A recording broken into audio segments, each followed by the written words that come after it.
Hey folks, so today I'm going to try running through the guide on the Microsoft Docs and Learn site to install Azure IoT Operations. So before I get going, a little about what Azure IoT Operations actually is. So this is a preview service for a data plane at the edge, essentially. So whereas in the past we were using things like IoT Hub and Azure IoT Edge, IoT Operations is based on a Kubernetes design, so we are leveraging more powerful hardware here. We can see in this diagram here that we've got a few different sections. Right in the middle we have our Azure IoT Operations section. So this section just here relates to the device side, so the edge side of Azure IoT Operations. And within that we have several services, if you will, that form part of Azure IoT Operations. So we've got an ACRI agent, as it's called. Now, ACRI is a way for Azure IoT Operations to go out and discover the assets that are connected to our edge device, and we'll talk about assets shortly. We've also got the Azure IoT Data Processor section here, and that allows us to be able to create data pipelines to be able to process data in near real time out to various different northbound connections like Fabric or Azure Data Explorer.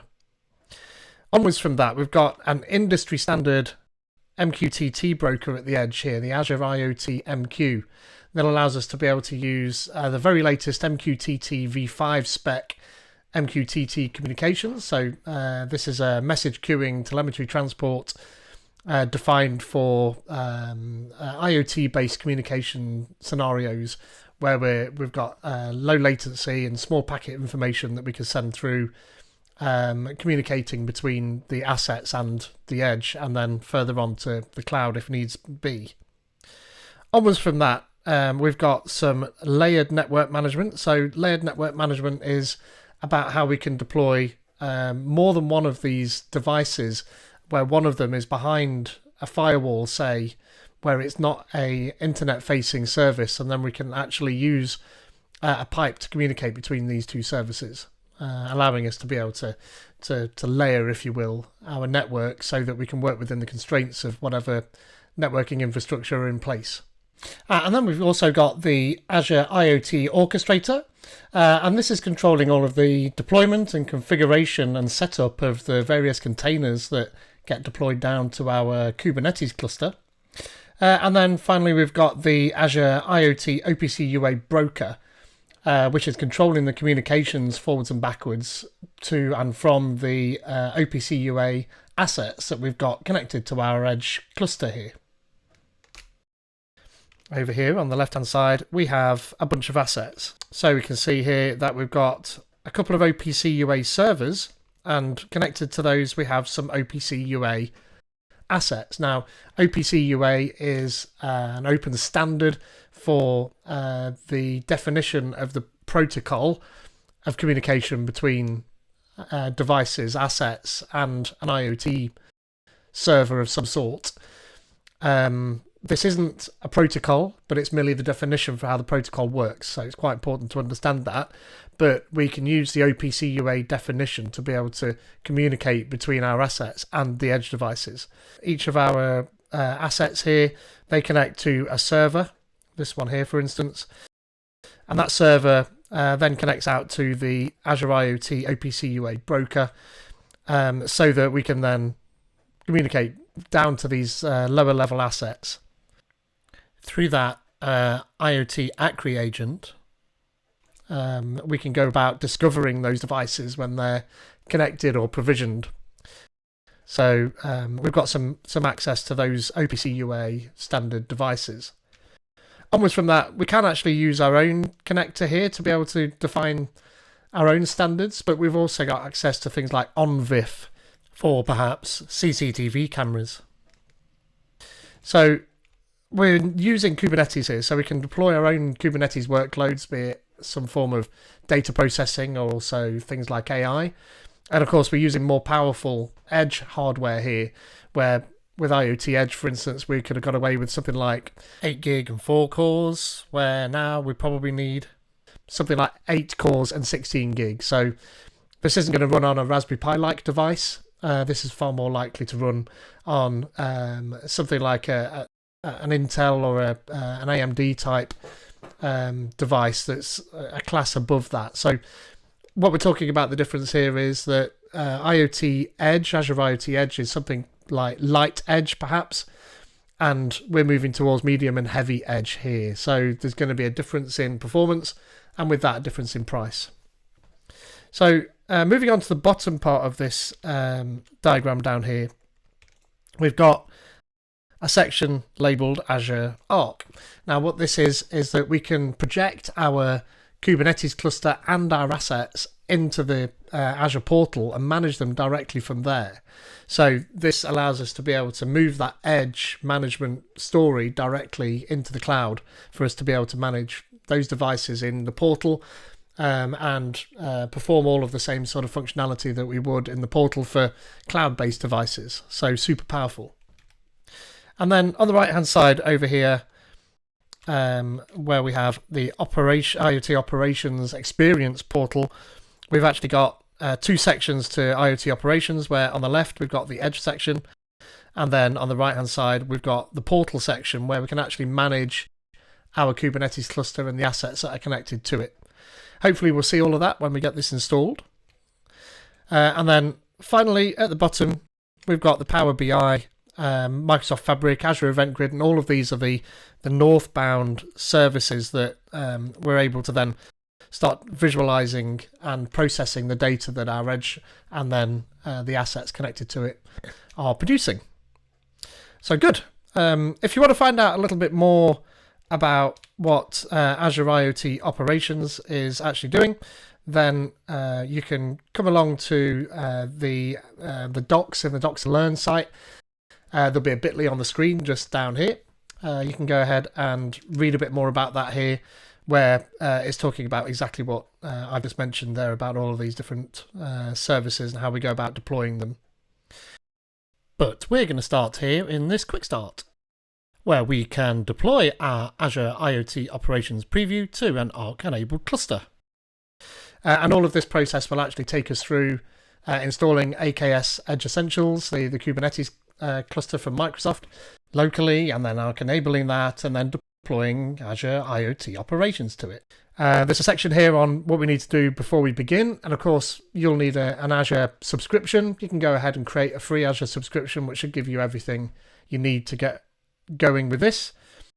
And then prerequisites section here, we need to create a Kubernetes cluster to receive the Azure IoT Operations deployment, of course. And then we'll need a GitHub account and Visual Studio Code installed on our machine as well. So I've got all of that lot installed, but you can come along to this page, and again the bit.ly will be at the bottom of the screen. You can come along and get the links to install all of those bits here. So they're talking about what problem are we going to solve here, which is nice of them, so outlining the problem space. We're going to create a Kubernetes cluster and connect that to Azure Arc. And then we're going to create an Azure Key Vault to manage the secrets. And then we're going to configure the clusters with a secret store and a service principal to communicate with the cloud resources, and then deploy Azure IoT Operations. So a fair few things to get through, but hopefully it'll go relatively smoothly. So we need to connect a Kubernetes cluster to Azure Arc, but before we can do that, we'll need a Kubernetes cluster.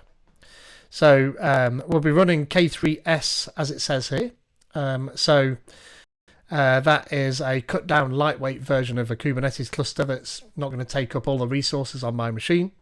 We use the Azure CLI and kubectl, which is the command line interface to be able to interact with the Kubernetes cluster, and then other useful tools like Helm and K9S as well.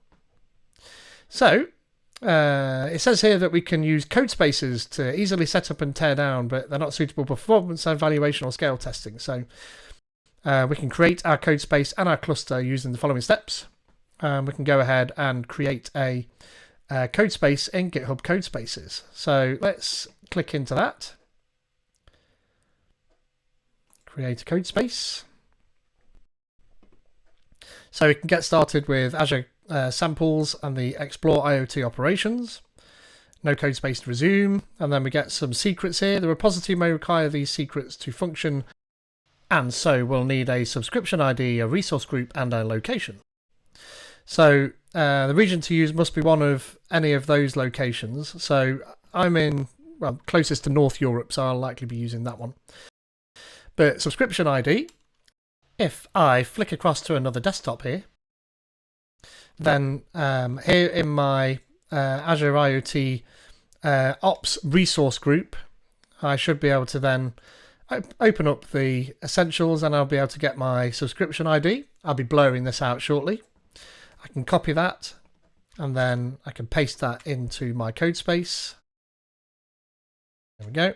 And then my resource group, which is IoT Ops. So I'll copy that. And then my location, I'll choose as North Europe. Works for me. And then we can create a new code space.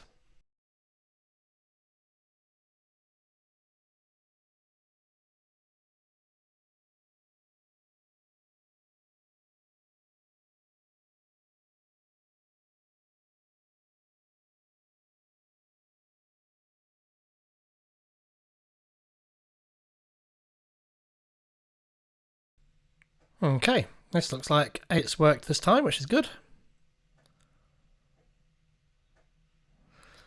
Close out of this.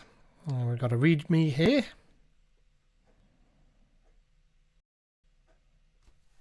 And some instructions in the terminal as well. So that's good.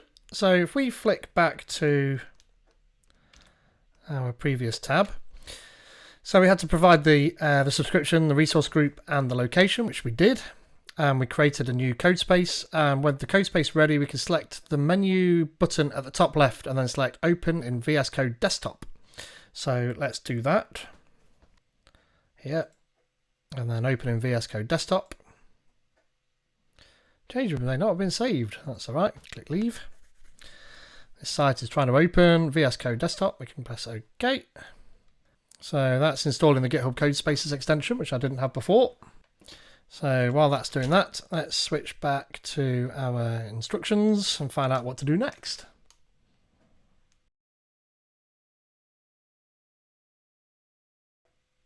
And close that tab now. So we'll do that. Leave. I saw an unexpected error there. I'm not quite sure what that was, but we'll see in a minute. So we've done that. So in Visual Studio, select View and Terminal and use this terminal to run all of the following commands. Okay, so let's, it should be AZ Login first, so we'll copy that. Terminal. It's complaining about my GitHub Copilot, but that could just be because I'm running in a code space, so I'm not worried too much about that. So AZ Login. This will likely pop up a window for me to log in with. There we go. And then I can log in. Now let's just make sure, because it's possible I need to log in with a work and school account. So let's just see what it says first. Okay. Doesn't mention it, so I think we're okay just logging into my regular account. So we'll go ahead and log in with this one. And we've logged into Azure, so I can close that window now. And the extension wants to sign in to GitHub, so we'll allow that too.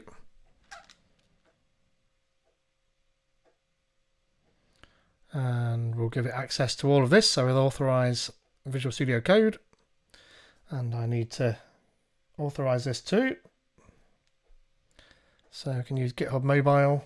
And then that should pop up on my phone. It does indeed. So now I need to give it the digits and approve that. And it was approved.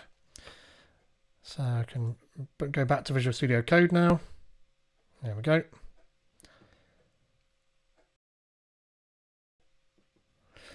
Okay. And this looks more like our IoT Operations code space. So perhaps I was a little bit eager before and didn't give it time.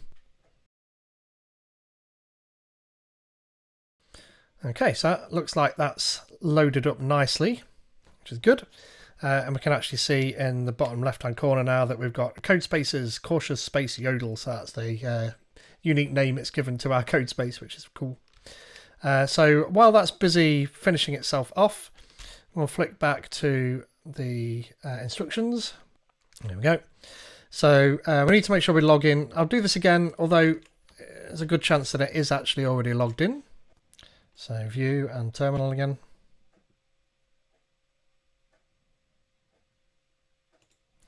And we'll log in. And there we are. So that looks like we're logged in. And we've got some information about our subscriptions there, which is good. What's the next thing? So now we need to set the subscription for all our commands. So the language server couldn't create connection to the server. Okay, well, I'm not too worried about some of this stuff. We are running in a code space after all. So let's go back to our terminal and then we can set the correct account. So that's finished. And now this step only needs to be run once per subscription. So we need to register some providers. Now, this is just making sure that I guess we've got access to some resource providers. So let's go back. Will it let me run all of these commands in one go? Paste. Okay, so that finished. And then next we need to create a resource group. Now, I've already done that to store all my resources, but I'm pretty sure we had to tell it what the resource group was when we started this, so I shouldn't really need to create another resource group, but maybe it was that I just wanted to give it the name of what I was going to go ahead and create so that it had that as a parameter. So I don't need to create that, that's already created.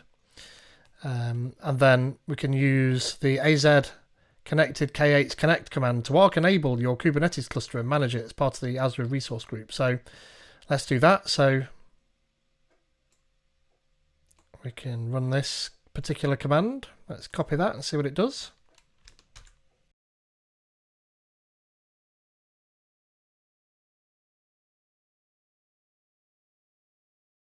So it looks like we've downloaded kubectl, which is the command line interface for us to be able to interact with the Kubernetes cluster, as well as a Helm client to be able to then provision nodes and pods.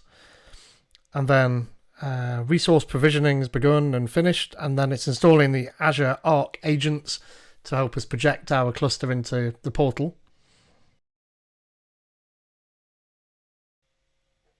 And that looks like that finished. So let's go back to the instructions and see where we're at. So cluster name is set to the name of your code space, so that's okay. Replace the environment variable if you want to use a different name, that's okay. Get the object ID of the Microsoft Entra ID application from the Azure Arc service and save it as an environment variable. Okay, again, we'll trust the documentation and run that.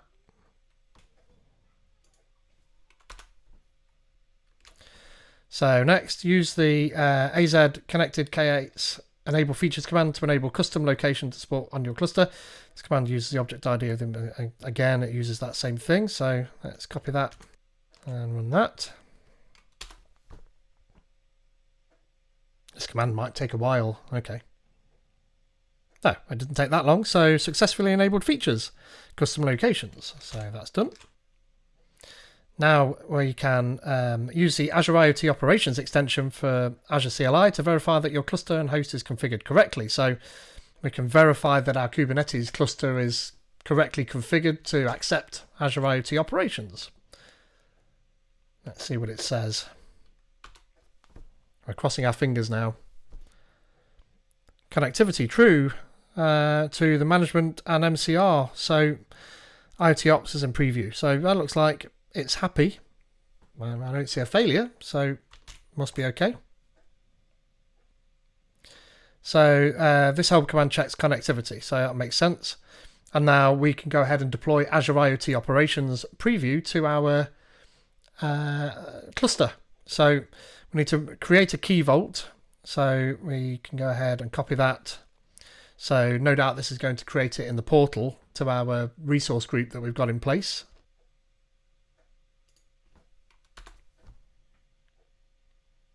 We'll enable RBAC authorization by default in the near future. Okay, interesting.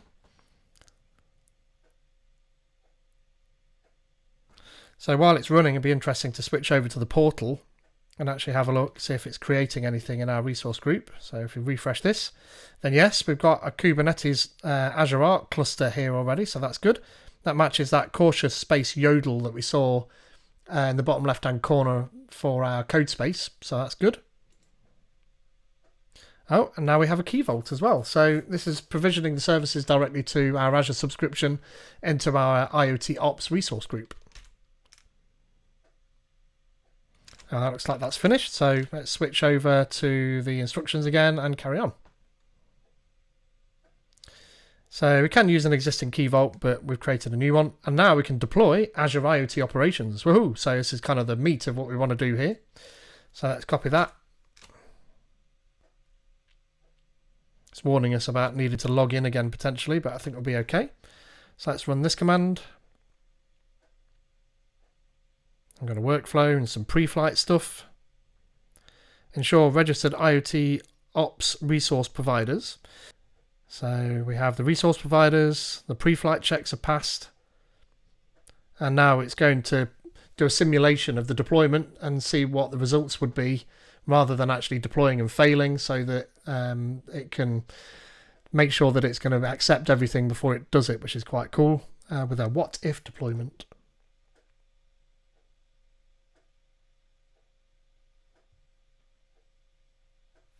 And that's passed. Now the key vault CSI driver, so verify that the permission model is correct for the key vault, and then create the app.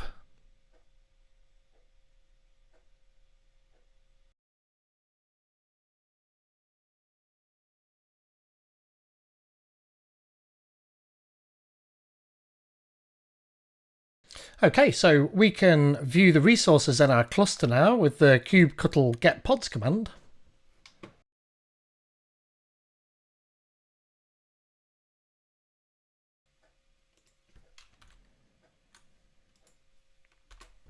Oh, no, we do. We have some pods now. So it is actually doing something.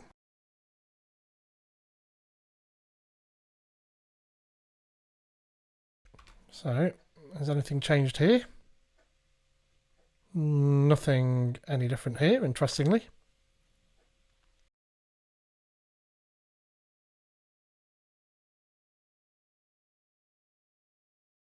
See if anything's changed with our... Whoa, now we've got a lot more pods. So this is definitely doing something. So we won't touch this. We'll just leave it with it. Not sure why it's not updating on in the terminal there, but it is absolutely doing something. Oh, loads of stuff running now. So we can zoom in and have a better look. So we've got cert managers, and then we've got an AIO, ref data, and a runner, and an operator, and a reader, and a message store. So we've certainly got a bunch of stuff running. One more, have a look at that. Yeah, and even more. So while that's doing that, let's switch over to the portal, and then we can click on our cluster here.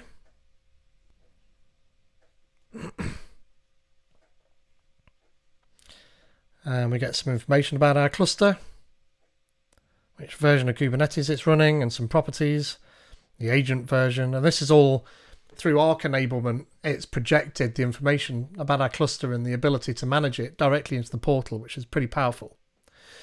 From the settings menu, we need to click the extensions blade, and then we can see that we've got some extensions here installed for Microsoft IoT Operations.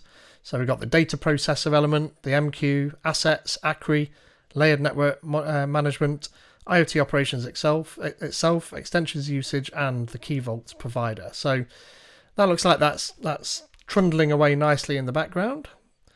Let's have a look what we've got for our pods now.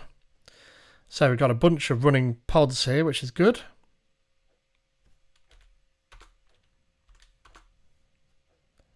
A lot of that's been running for a few minutes, and then this stuff here, operator's only been running for a few seconds. Some more containers, so the asset discovery pod, and the OTel collector. So that's open telemetry. They're running now. What have we got in our first bash here? Looks exactly the same. Not sure why nothing updates here, but it looks like it is actually doing something in the background. So Hotel collector's running. So this is looking good. Anything new in here? Yep. Not sure what appeared. I think it was maybe... I'm not sure. Maybe it was that extensions usage, not quite sure. Creator, it probably isn't. It's this OPC UA broker that's in that creating state.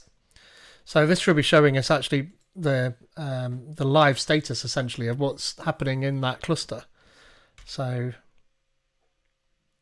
go down here. Let's have a look what's creating down here.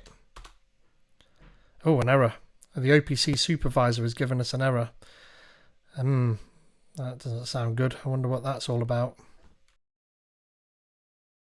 A bunch of new stuff running down there as well with the DMQTT authentication front end and things like that. We have a supervisor. Oh, okay. Don't have any errors anymore. Everything is running. Anything new in here? No, this is all as it was. Oh, and that looks like that's finished. Interesting. So let's have another look at our pods. Everything appears to be running, which is good. What about in the portal? Got anything new? No, that all looks like that's running as well. So let's go back to the instructions.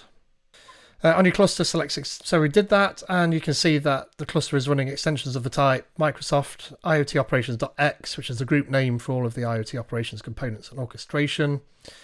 There's also an extension for the AKS secrets provider, which is fine.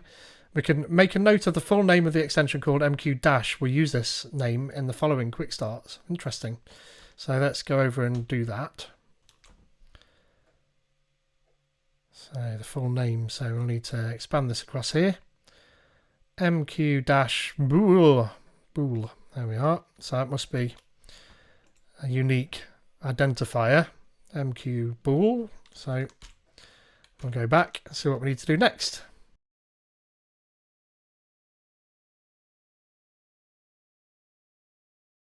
Okay, so in this quick start, you configured your Arc-enabled Kubernetes cluster so that you could communicate securely with the Azure IoT Operations component. So it looks like we're finished for this particular tutorial, which is good. So I'll come back in a second video and we'll run through the next tutorial where we can add an OPC UA asset and simulator and see what IoT operations actually looks like. So thanks for following along, folks. See ya.